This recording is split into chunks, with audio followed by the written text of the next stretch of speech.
না না বৌদি, থাক থাক, অনেক হয়ে গেছে, আর খাবো না। আচ্ছা আমি আসছি। আরে দাঁড়া দাঁড়া, 1 মিনিট দাঁড়া। এই নে তোর লাঞ্চ। এতে পোলাও আর মাংস বানিয়েছি, খেয়ে কিন্তু বলবি কেমন হয়েছে।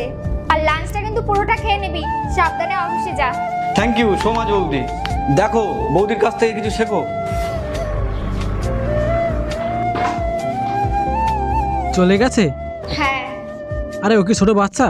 ও জানে ও কি করা উচিত আর কি করা উচিত না। তুমি যাই বলো, ও আমার কাছে বাচ্চা থাকবে। তুমি তাড়াতাড়ি আসো, আমি খাবার বেড়ে দিচ্ছি। ঠিক আছে, তাড়াতাড়ি পারো। কি হলো, চুপচাপ বসে আছো? একটা কথা বলবো? হ্যাঁ। ওই যে তোমার বৌদি আছে, তোমার বৌদি একটু তোমার উপর বেশি ভালোবাসা, বেশি দরদ দেখাচ্ছে না? কি সব বলছো তুমি? আমার বৌদি হয়?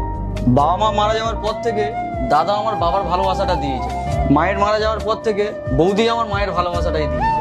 আরে ওটা ওদের ভালোবাসা। ঠিক আছে, আমি ফ্রেশ হয়ে আসছি। ঠিক আছে।